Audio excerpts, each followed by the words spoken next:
사실 여러분 너무나도 우리에게는 익숙한 본문입니다. 잘 알려져 있는 본문이죠. 오병이어 또는 5,000명을 먹이신 기적. 여러 가지 그러한 언어로서 문장으로서 표현할 수 있는 본문인데요. 익숙한 것에 여러분들 너무 이 마음을 닫아두지 않게 되기를 소망합니다. 익숙한 것을 사람이 듣다 보면 또 똑같은 얘기를 하겠지. 이 스토리 나는 뻔히 알아. 이 기적 나는 잘 알고 있어. 여러분 교회를 오랫동안 다니셨던 분들은 특별히 그러한 이 마음가짐을 가질 수가 있는데 여러분 그러한 마음을 버리시고 익숙한 것 그리고 내가 친숙한 것이라 하더라도 그 안에 담겨져 있는 영적 이 원리가 있다는 것을 그리고 늘 새롭게 하시는 하나님의 은혜가 있다는 것을 기억하시고 말씀 가운데 함께하기를 소망합니다. 여러분들 이 사복음서 전체 이 공간 복음서와 그리고 요한복음 전체 마태마가 누가 요한에 이르기까지 이 사복음서에 동일하게 빠지지 않고 등장하는 기적이 바로 이 오병이어의 기적입니다. 여러분 중요하니까 모든 공간 복음서와 요한복음이 다루고 있는 것이겠죠.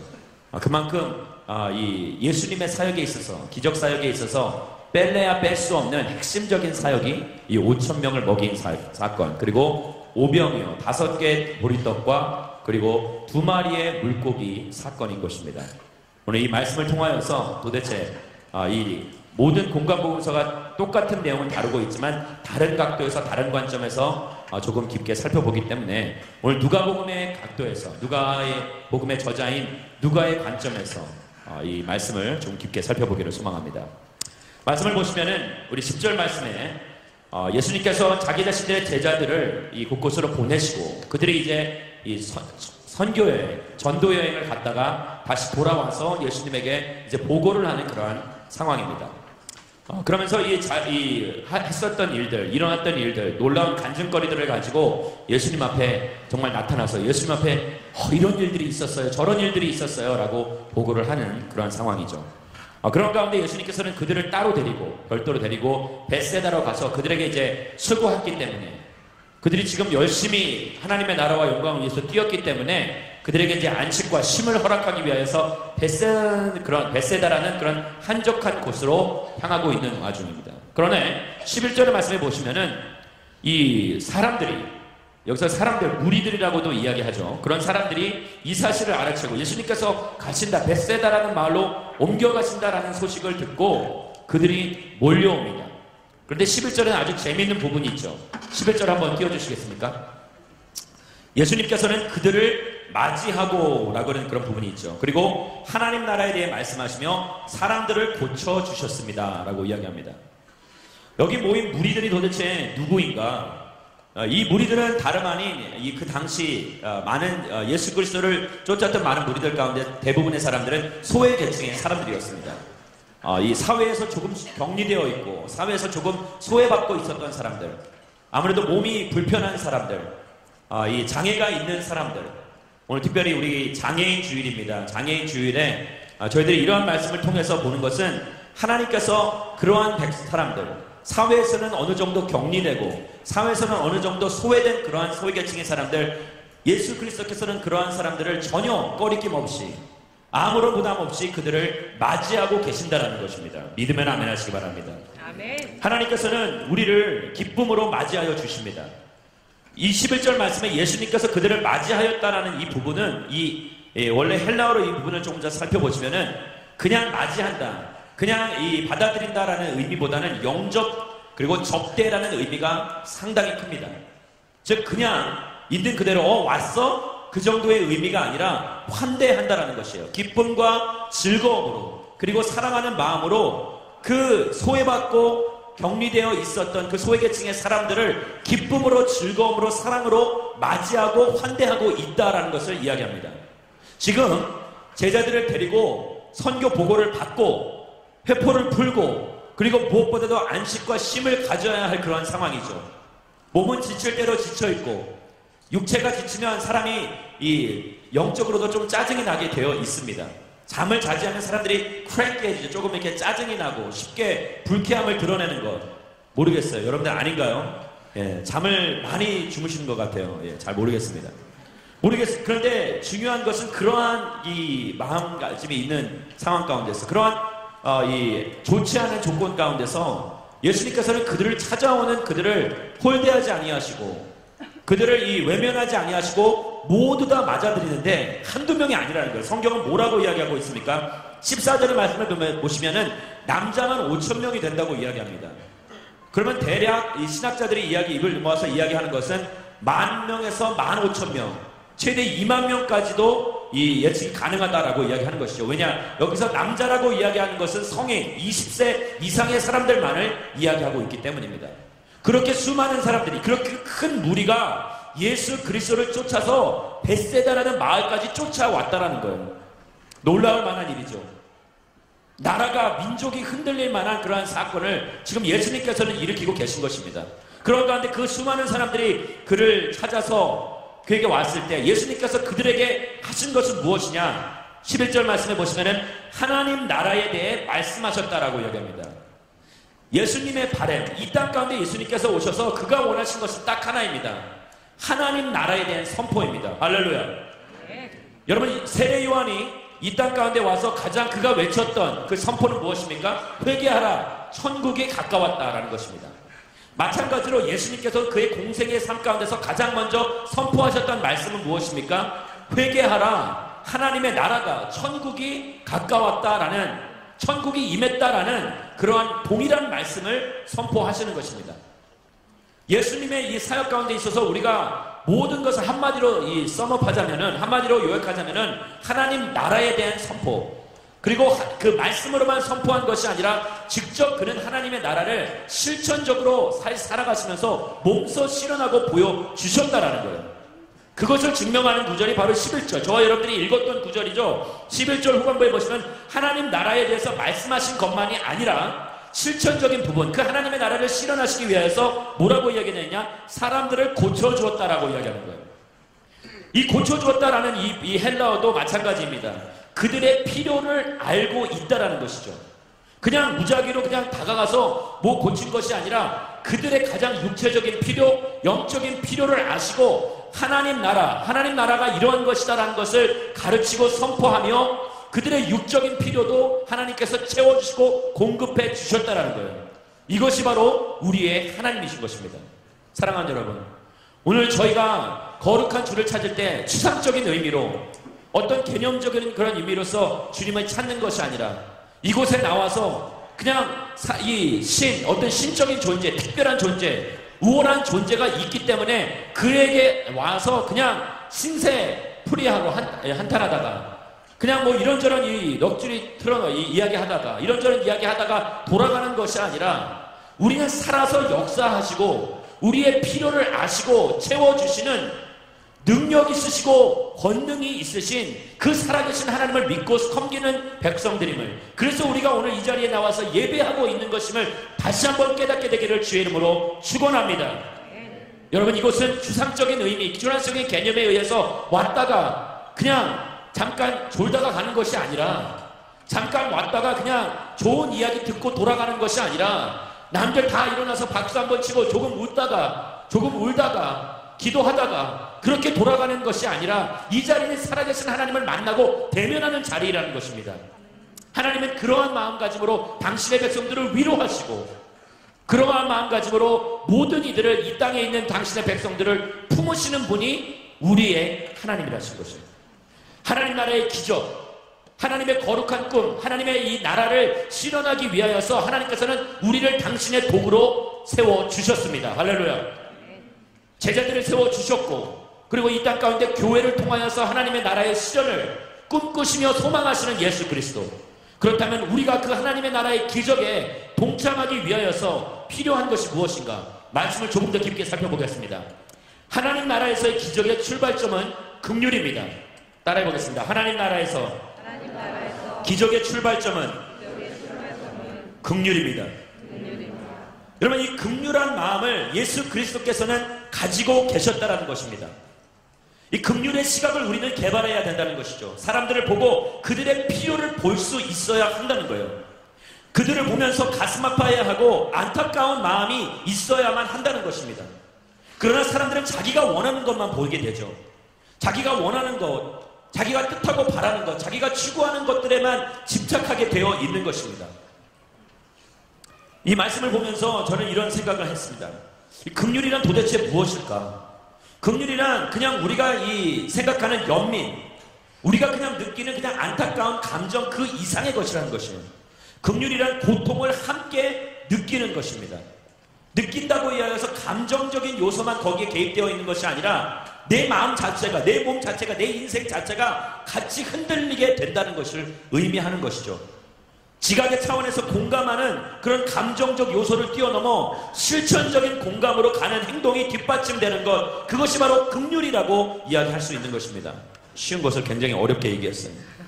예레미야 31장 20절 말씀을 보시면 긍휼이라는 의미를 자세히 설명해 주고 있습니다. 같이 한번 구절 보시겠습니다.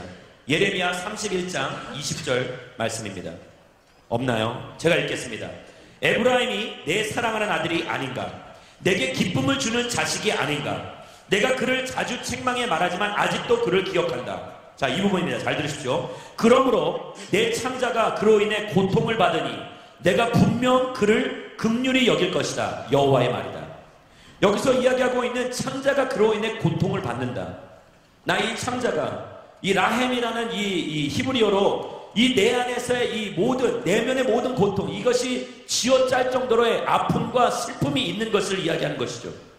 내 내면이 그로 인해서 이 어려움으로 인해서 심히 뒤틀리고 끊어질 것 같은 고통과 아픔을 느끼고 그러한 사람과 공감을 하고 있다는 것을 의미하고 있는 것입니다.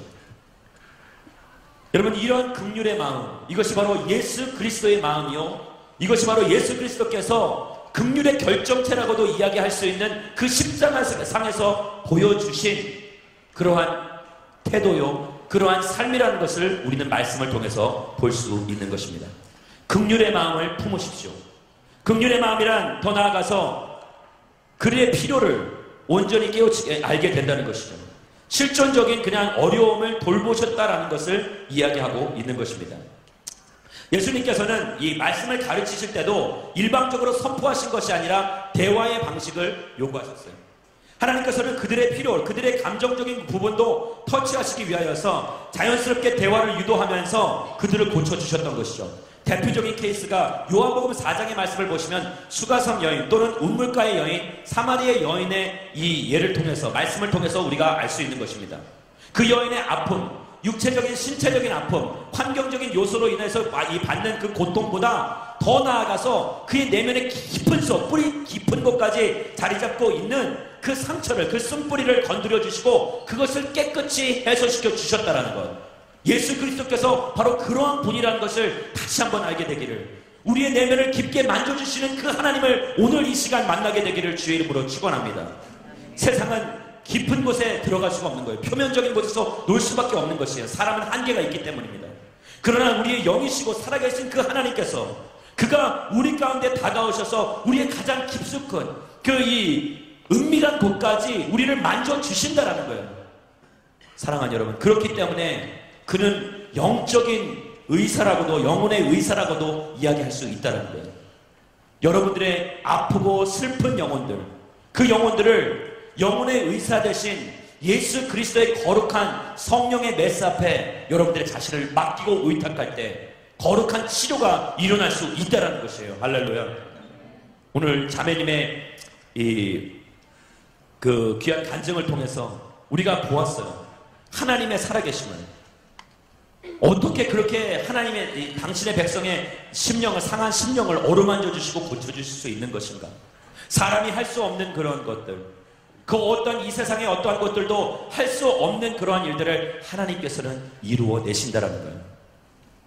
그래서 주님은 말씀하십니다. 수고하고 무거운 짐진 자들아, 이 땅 가운데 모든 고통과 번뇌의 무게를 다 지고 사는 자들아, 다 내게로 오라. 내가 너희를 쉬게 하리라. 할렐루야. 오늘 그리스도 안에서 그 참된 평안을 얻으시고 세상이 위로할 수 없고 세상이 격려할 수 없는 그런 부분, 터치할 수 없고 만질 수 없는 그 부분까지도 만져주시는 그 귀한 하나님의 손길을, 성령의 손길을 느끼게 되기를 주의 이름으로 축원합니다. 그러한 부분을 만져주시는 분이, 그러한 것을 만져주는 것이 바로 그 참여하는 공감이 긍휼인 것이라고 말씀은 이야기하는 것입니다. 긍휼은 다른 것이 아니라 관심으로부터 시작됩니다. 어떠한 시선으로 다른 것들을 바라보냐. 여러분, 사랑의 반대말은 무관심이라는 것을 잘 알고 있죠. 사랑이라는 것은 지대한 관심을 그러면 동반한다는 것입니다. 관심을 가지고 사물을 보고, 관심을 가지고 사회를 보고, 관심을 가지고 상대방을 바라볼 때에 그 상대방에게 필요한 것이 무엇이고, 이 사회에 필요한 것이 무엇이고, 내가 속해 있는 조직, 내가 속해 있는 이 공동체에, 나의 가정에 필요한 것이 무엇인지를 발견케 될 수 있다는 것이에요. 관심으로부터 시작되는 것입니다. 관심이라는 것을 조금 더 풀이하자면 영적인 책임감과 부담감을 동시에 지는 것입니다. 할렐루야. 제가 리더십들에게 끊임없이 강조하는 것이에요. 우리 순장들과 우리 MC들과 다락방장들, 사역팀장들, 앞에서 찬양을 인도하시는 분들, 그런 분들에게 동일하게 입을 모아서 끊임없이 그들에게 강조하고 이야기하는 것은 영적인 부담감과 책임감을 가지라는 것입니다.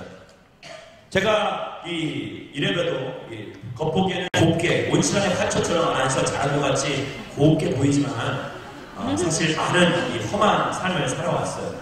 지금 벌써 부록의 나이지만 많은 그런 어려움이 있었죠, 인생 가운데. 근데 겉보기엔 굉장히 얌전하게 보이지만 운전분들은 한 분밖에 없어요. 근데 제가 어렸을 때 그 아르바이트를 하면서 알바를 하면서 느꼈던 것은 종업원의 관점과 주인의 관점은 한이하게 다르다는 것이죠. 종업원은 받은 만큼, 내가 이 월급을 받는 만큼, 시간당 페이를 받는 만큼 그만큼만 일을 하고 그 부분만, 시킨 일만 보게 되어 있다는 거예요. 시야가 굉장히 좁습니다. 그러나 주인의 관점, 주인의 시선은 다르다는 것이에요. 주인은 전체를 아우르는 것입니다. 종업원과 주인은 책임과 부담감이 한이하게 다르다는 것입니다. 제가 왜 이런 말씀을 드리냐, 우리는 이 땅 가운데 살아가면서 마치 종업원인 것 마냥, 마치 이 땅 가운데 살아가면서 누구에게 어느 정도 일정한 그런 이 월급을 받고 시급을 받고 살아가는 것 같은 삶을 보여주고 있다는 것입니다. 오늘 여러분들에게 권면합니다. 종업원이 아닌 주인의 시각으로 이 땅을 바라보며 살게 되기를 주의 이름으로 축원합니다. 여러분, 주인의식을 가지십시오. 이 땅에 대한 부담감과 책임감을 가지십시오. 나라와 민족 가운데 슬픈 일, 어려운 일, 힘들고 지금 정말 감히 감당할 수 없는, 개인이 감당할 수 없는, 한 사회가 감당할 수 없는 그런 큰 일이 일어났을 때 그 슬픔에 동참하시게 되기를 주의 이름으로 축원합니다. 그러나 그 슬픔이 나를 압도하는 것이 아니라 내 안에 살아계신 그 영이, 내 안에 살아계신 그 예수 그리스도의 영이 그 상황을 압도하고 통제해야 한다는 것이에요. 할렐루야. 여러분, 그것이 바로 진정한 그리스도의 삶이 되는 것입니다. 여러분, 사람들은 자기 자신의 유익함이 있어야만이 거기에 지대한 관심을 쏟는 것입니다. 사람과의 관계 가운데서도 이 땅에 살아가면서 내게 유익함이 있는 것에만 관심을 기울이고 그 외에는 관심의 안테나, 관심의 주파수를 꺼버리는 것이 이 땅에 살아가는 사람들의 모습인 것입니다. 인생의 중요한 포인트, 제가 분명히 말씀드리지만 이것은 이 땅 가운데 살아가면서 덜 중요하고 더 중요한 사람이 없다는 것입니다. 따라해보겠습니다. 인생의 중요한 포인트는 덜 중요하고 더 중요한 사람이 없다는 것이다. 우리가 잘 알고 있는 이 교회에서 한때 유명했던 노래, 90년대 유명했던 노래, 당신은 사랑받기 위해 태어난 사람. 무슨 노래인지 모르시겠어요? 네, 절대 음이 아니기 때문에 음이 제가 보면 거의 다 트로트인 것 같아요.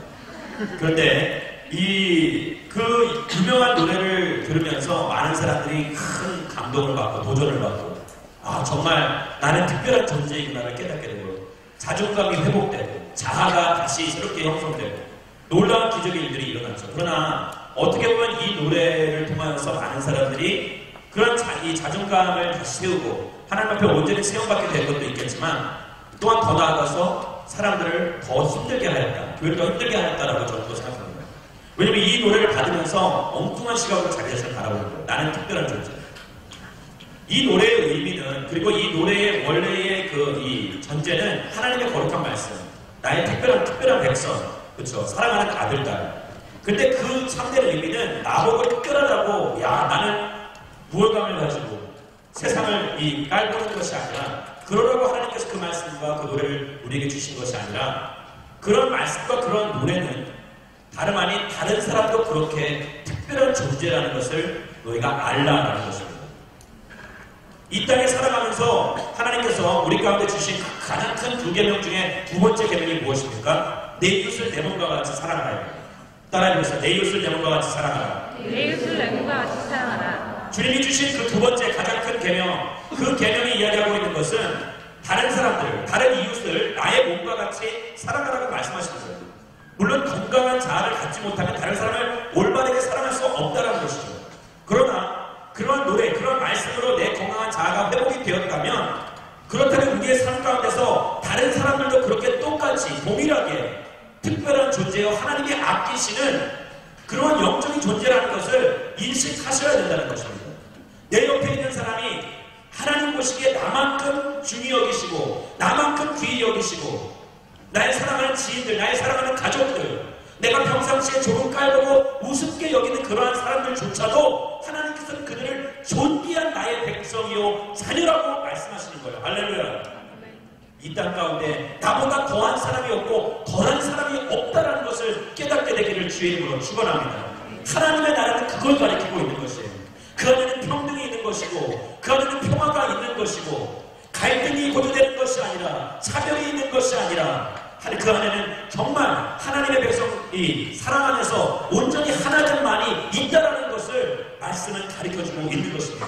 소위 계층의 사람은 우리 가운데서 떠나가야 한다는 것이에요. 그러한 개념조차는 절대 있을 수도 없다는 것을 말씀은 이야기합니다. 할렐루야. 우리 가운데서 소외되거나 우리 가운데서 제외되거나 우리 가운데서 이 낙오되는 그러한 사람이 없게 되기를 주의 이름으로 축원합니다. 공동체 안에서 모든 사람이 하나님 보시기에 합당한 사람들이요, 모든 사람이 하나님의 자녀라는 것이에요. 할렐루야. 내가 마음에 들건 안 들건 그것이 중요한 것이 아니에요. 하나님이 보시기에 어떠한 관점으로 우리를 바라보고 계신가, 그가 판단의 기준이요, 그가 이 땅의 기준이시기 때문에, 내가 기준이 아니라 그가 기준이 되시기 때문에 하나님의 눈으로, 하나님의 관점으로 모든 이들을 바라보고 사랑하며 공유하며 함께하는 그러한 저희가 되기를 주의 이름으로 축원합니다. 내가 특별하다면 다른 이도 특별한 것이죠. 마태복음 6장 22절 말씀 같이 한번 보겠습니다. 우리가 긍휼이라는 것은 천천히 자세히 들여다보는 것인데 무언가를 바라보는 것이 중요합니다. 그래서 이 안목이 시선이 중요한 것인데 아담과 하와 때도 마찬가지예요. 그들이 타락한 이유가 보기에 심히 탐스러웠더라. 무엇을? 선악과를. 그들은 무엇을 바라보고 있느냐? 그것으로 인하여서 죄악 가운데 빠졌다는 것을 말씀을 이야기해주고 있는 것이죠. 그래서 성경은 이렇게 이야기합니다. 마태복음 6장 22절 같이 읽겠습니다. 시작. 눈은 몸의 등불이다. 눈이 좋으면 온몸이 밝을 것이다. 무엇을 보고 무엇을 파악하고 있는 것인가? 마음의 눈을 이야기하고 있는 것입니다. 사랑하는 여러분, 긍휼의 시각이 회복된다는 것은 우리의 마음 가운데 탐욕의 눈이 닫혀지고 긍휼의 눈이, 자기의 눈이 띄어지게 되는 것을 의미합니다. 탐욕의 눈은 늘 위만 바라보게 되어 있어요. 늘 위만 바라보면 부러워하고 시기와 질투 가운데 내가 어떻게 하면 저 자리에 올라갈 수 있을까? 그러나 긍휼과 자비의 눈은 위만 바라보는 것이 아니라 아래도 바라보게 하고 내 주변도, 내 이웃도 돌아보게 하는 그러한 눈이라는 것입니다. 여러분, 그러한 이 놀라운 긍휼의 눈, 자비의 눈, 거기서부터 하나님의 기적이 시작된다는 거예요. 느헤미야서 1장 2절과 4절, 2절부터 4절까지의 말씀을 같이 한번 보겠습니다. 같이 읽겠습니다. 시작. 없습니다. 제가 읽겠습니다. 시작. 내 형제 가운데 하나니가 몇몇 사람들과 함께 유다에서 왔습니다. 그래서 나는 포로로 잡혀오지 않고 그곳에 남아있는 유다 사람들의 안부와 예루살렘의 형편을 물었습니다. 그들이 내게 말했습니다. 포로로 잡혀오지 않고 그 지방에 남아있는 사람들은 지금 큰 고난과 수고를 당하고 있습니다. 예루살렘 성벽은 무너졌고 그 성벽 부분들은 다 불에 탔습니다. 나는 이 말을 듣고 그만 주저앉아 울고 말았습니다. 나는 몇 날 며칠 동안 슬픔에 잠긴 채 금식하면서 하늘의 하나님 앞에 기도하며, 잠깐 저를 바라봐주세요.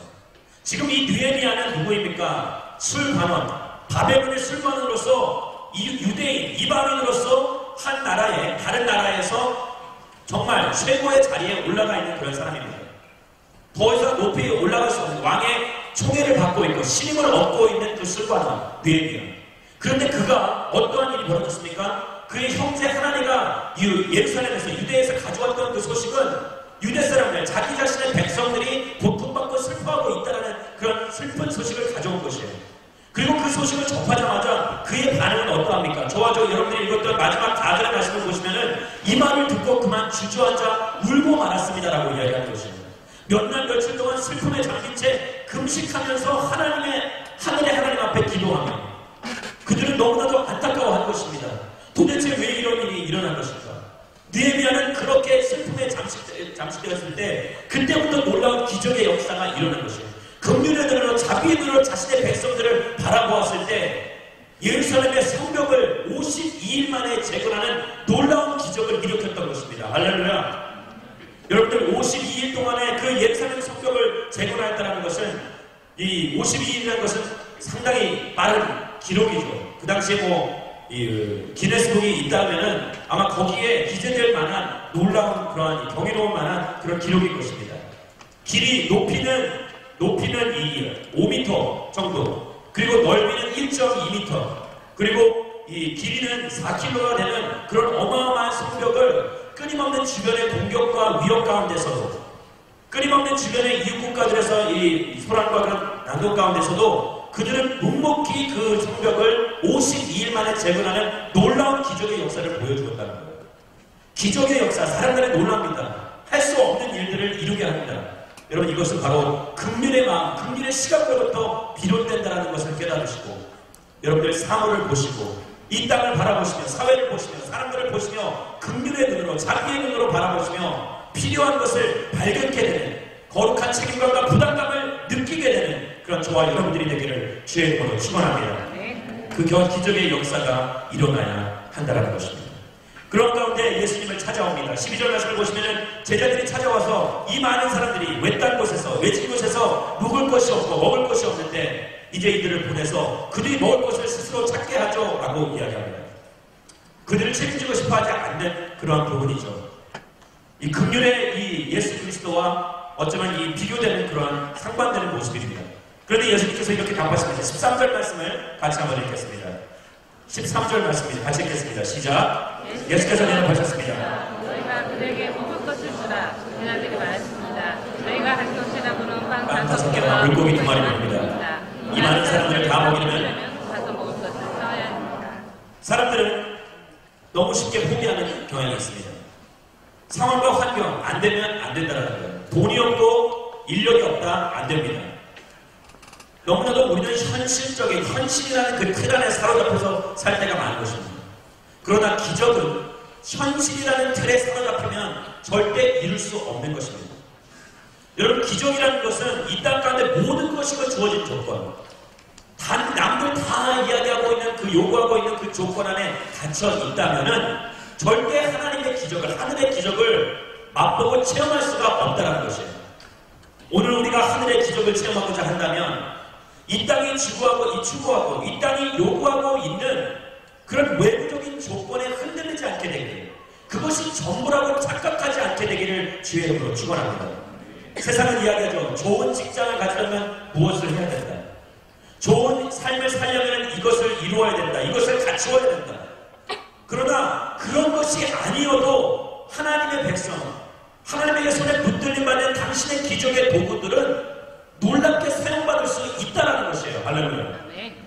여러분, 그 절차를, 똑같은 사회적인 절차를, 똑같은 환경적인 요소를 갖추어야만이 내가 성공하는 것이 아니라는 것을 깨닫게 되기를 주의 이름으로 축원합니다. 젊은 세대는 꿈을 꾸어야 할 때입니다. 지금 이때는 우리가 주저앉고 세상이 주는 그 압박과 프레셔 때문에 내가 가지고 없는 것에만 연연하여서 거기에만 현혹되어서 나는 할 수 없다라고 그런 부정적인 생각으로 눌러앉고 주저앉는 것이 아니라 일어나고 꿈을 꿔야 할 때라는 것이에요. 할렐루야. 당신 살아있는 당신의 젊은이들이, 이 땅에 살아가는 백성들이 하나님의 능력에 힘입어 하나님 나라의 거룩한 기적을 실현할 수 있는 도구로서 쓰임받을 수 있다는 것. 제자들처럼 현실 가운데 사로잡혀서 내가 이들을 5,000명을 2만 명을 먹이려면 얼마가 필요하고 얼마만큼의 음식이 필요하고 얼마만큼의 재정이 필요하다는 것을 그렇게 계산에 빠른 인생이 아니라, 계산은 좀 늦어도 괜찮습니다. 계산에 빠르지 않아도 괜찮아요. 그러나 이 땅에 있는 그러한 외부적인 조건보다 눈에 보이지 않는 그 영적인 조건을 우리에게 허락하여 주시는 그 하나님을 바라보는 영원의 눈이 되게 되기를 주의 이름으로 축원합니다. 그것이 바로 기적을 일으키는 놀라운 믿음인 것입니다. 하나님께서는 반드시 말씀하십니다. 기적은 내게 있는 것으로부터 시작한다는 거예요.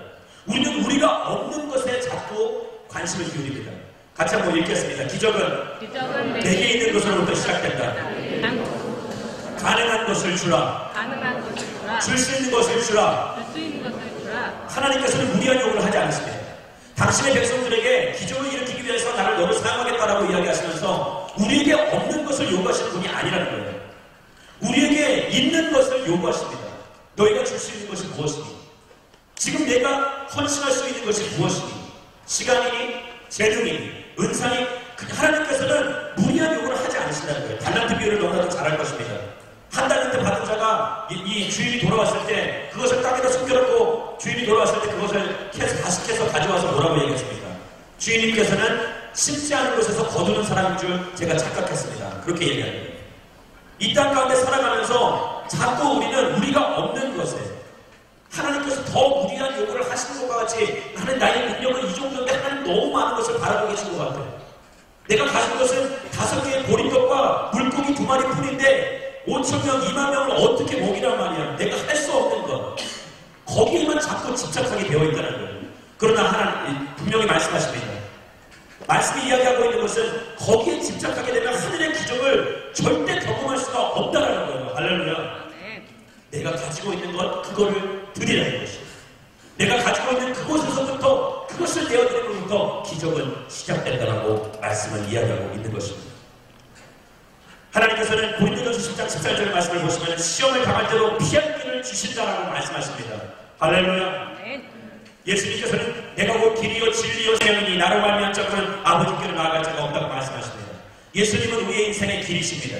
기적의 길이요 하나님 나라에 가는 길입니다. 그렇기 때문에 그 길을 통하여서 시험 가운데 이런 이 어려운 상황 가운데 5,000명의 사람들을 3정만 5,000명인 그 큰 무리가 배고파하고 힘들어하는 그 과정 가운데서도 어찌할 바를 모르는 우왕좌왕하는 제자들처럼 그런 이 삶을 사는 것이 아니라 단호하게 선포하게 만드는 것이죠. 예수 그리스도께서 길이시기 때문에 그가 시험을 당할 때도 이길 수 있는 그 피할 수 있는 길이시기 때문에 그를 믿고 신뢰하는 자마다 놀라운 기적, 하늘나라의 기적을 경험하게 될 것이라는 것을 말씀해주고 계신 것입니다. 나의 작은 달란트, 보잘것없는 재능, 그것을 가지고 그분께 드릴 때에 보잘것없는 그러한 5개의 떡과 보리떡과 2마리의 물고기를 할지라도 그의 손에 붙들림 바 되었을 때 놀랍게 사용받을 수 있다는 것, 쓰임받을 수 있다는 것. 그것은 다름 아니라 그가 말씀하신 일에, 예수님께서 말씀하신 일에 그가 책임을 지신다는 거예요. 할렐루야. 같이 한번 따라해봅시다. 예수님께서는 말씀하신 일에 대해 책임을 지시는 분이십니다. 13절 말씀 첫 번째 부분만 같이 보겠습니다. 마태복음 9장 13절 말씀 같이 읽겠습니다. 예수께서 대답하셨습니다. 너희가 그들에게 먹을 것을 주라. 너희가 그들에게 먹을 것을 주라. 예수님께서 제자들에게 친히 말씀하신 거예요. 제자들의 요구사항이 아니라 예수님께서 제자들에게 요구했던 사항을 지금 말씀하고 계신 것입니다. 그가 말씀하신 것에 책임을 지시고 뒷감당을 해주시는 분이 우리의 하나님이시라는 거예요. 그가 우리를 보낼 때, 우리를 외딴 곳으로, 외진 곳으로 보낼 때, 어려운 곳으로 보낼 때 홀로 버려두지 않으신다는 거예요. 스파르타식 교육을 시키시는 분이 아니에요. 너 혼자 살아남아라. 그게 아닙니다. 하나님께서는 그렇게 우리를 홀로 버려두지 아니하시고 반드시 자신의 것을 드리는 그런 백성, 헌신된 백성들의 모든 것을 책임져 주시겠다는 거예요. 한 명도 이 어린아이의 그 도시락, 요한복음에 보시면 어린아이의 도시락이었죠. 제자들이 그걸 강제로 뺏었는지 모르겠어요. 그러나 그 도시락을 통하여서 한 명의 이 먹을 만한 그런 식사밖에 되지 않는, 식사거리밖에 되지 않는 조그만 음식의 그 양의 음식. 죄송합니다. 지금 정신이 없어요. 빨리 끝내려는 그런 부담감이 있어요. 그런데 그것조차도 뭐예요? 정말 한 성인에게는 차지 않는 그런 조그만 양인데 그것이 놀라운 기적을 일으켜 5,000명, 아니 2만 명을 먹이는 놀라운 기적의 역사를 일으키게 된 것입니다. 기적은 다른 것이 아니라 내가 서 있는 곳에서 시작되는 것입니다. 아멘. 내가 서 있는 이곳, 황량한 곳, 주변에 식당도 없고 주변에 아무것도 갖춘 곳이 없지만 지금 이곳, 주님이 함께 하시는 이곳에서부터 시작된다는 거예요. 많은 사람들이 기적을 꿈꾸는 데 있어서 환경이 변화되면 기적이 우리 내 삶 가운데 일어날 것이다 라고 이야기합니다. 그러나 그렇지 않아요. 삶이 개선된다고 하여서, 삶의 환경이 바뀐다고 하여서 여러분 내 삶 가운데서 내가 꿈꾸고 그리는 것이 일어나지 않을 수도 있다는 것입니다. 중요한 것은 내가 지금 있는 이곳, 외딴 곳이고 이곳이 광야 같은 곳이라 할지라도 주님이 말씀하신 곳이라면 반드시 기적의 역사가 일어나게 된다는 것입니다. 기적은 확률의 문제가 아니라 믿음의 문제인 것입니다. 따라해보겠습니다. 기적은 확률의 문제가 아니라 믿음의 문제인 것입니다. 주님께서는 말씀하십니다. 믿음으로 너희들이 나를 믿고 신뢰하고 따른다면 이 하나님 나라의 기적을 보게 될 것이다 라고 말씀하시는 것입니다. 사랑하는 여러분, 말씀을 마치겠습니다. 내가 할 수 없는 문제에 봉착해서 거기서 허덕이지 않게 되기를 소망합니다.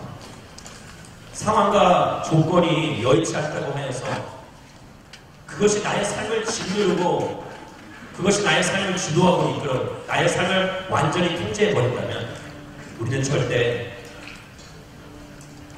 그 체계적이고 그 시스템 안에서 갇혀서 절대 그것을 벗어날 수 없게 된다는 것입니다. 상황은 자꾸 우리를 종속시키려 합니다. 가두어두려 합니다. 컨트롤하려 합니다. 그러나 하나님의 나라는 영원한 자유함을 의미합니다. 하나님 예수 그리스도라는 거룩한 울타리 안에서 마음껏 즐기고 마음껏 그 안에서 뛰어놀라라고 주님은 말씀하십니다. 이게 바로 복음인 것입니다. 예수 그리스도께서는 본인이 생명의 만나라고 말씀하십니다. 생명의 양식. 나를 먹는 자는 영원히 배에 고프지 않을 것이다 라고 말씀하십니다. 나를 마시는 자는 영원히 목마르지 않을 것이다 라고 말씀하십니다. 그 생명의 만나 되신 예수 그리스도. 오늘 말씀을 보시면 5,000명을 먹이고 나서도 12방주리가 남았다라고 이야기합니다. 하나님께서는 당신의 백성들을 배부르게 먹이시고 차고 흘러 넘치는 그에게 복을 주시는데 중요한 것은 이 말씀이 이야기하고 있는 포인트인 것이죠. 우리는 우리 안에서 그 한계를 바라보면서 더 많이 소유하고 더 많이 갖추고 더 많이 축적하고 쌓아두어서 내일을 걱정합니다. 그러나 하나님께서는 내일을 걱정하지 말지어 광야에서 이스라엘 백성들에게 만나와 내추럴기로 먹여주시면서 그들에게 말씀하셨던 것이죠. 내가 생명의 만나, 생명의 떡, 매일같이 너희들에게 주는 그 생명의 만나이기 때문에 너희들은 내일 무엇을 먹을까, 무엇을 입을까 걱정하고 염려하지 말라는 것입니다. 그래서 마태복음 6장 33절의 말씀은 이렇게 이야기합니다. 너희는 먼저 그의 나라와 그의 의를 구하라. 그리하면 이 모든 것을 너희에게 더해 주시리라. 거룩한 하나님의 말씀처럼 우리가 믿고 의지해야 될 것은 내가 지금 걱정해야 될 것은 내가 관심을 둬야 될 것은 나에게 없는 것 불안한 미래, 보이지 않는 암담한 현실 그것이 아니라 살아계신 예수 그리스도랍니다. 그리고 그가 꿈꾸고 바랬던 그 하나님의 나라를 실현하는데 주님 내가 동참하고 거룩한 도구로 쓰임받게 되기를 소망합니다라는 그러한 영적인 고백이 있을 때 그때 비로소 우리의 삶 가운데 하나님의 나라가 도래하고 그리고 하나님 나라의 그 놀라운 기적이 우리 삶 가운데 현실로서 다가오게 된다는 것입니다. 우리 시간에 같이 한번 눈을 감고 기도하며 나가고 소망합니다. 하나님 나라의 기적이 자연스러운 것이다 라고 주님은 말씀하십니다. 내가 있는 이곳에서 내가 지금 있는 이곳에서 내가 가진 것으로부터 하나님의 기적은 시작됩니다. 주님 내가 여기 있습니다. 나의 것을 주님 앞에 온전히 올려드리오니 내가 가지고 있지 않는 것에 눈을 돌리고 시선을 거기에 집중시키는 것이 아니라 지금 내가 가지고 소유하고 있는 것을 허락하여 주신 예수 그리스도만을 바라보게 하여 주시옵소서. 하나님 주님께서 긍휼의 눈으로 자비의 눈으로 당신의 백성들을 바라보며 하나님의 나라의 거룩한 실천을 위하여서 이 땅 가운데 온전히 임하시며 긍휼과 자비를 베푸셨던 것 같이 우리도 동일한 시선을 가지고 동일한 마음을 가지고 이 땅 가운데 살게 하여 주시옵소서. 긍휼의 시선을 주님 긍휼의 마음을 우리가 품게 하여 주시고 하나님이 원하시는 거룩한 일에 동참하게 되게 하여 주시옵소서. 우리 이렇게 이 시간에 간구하시는 분들마다 그 자리에서 일어서기를 소망합니다.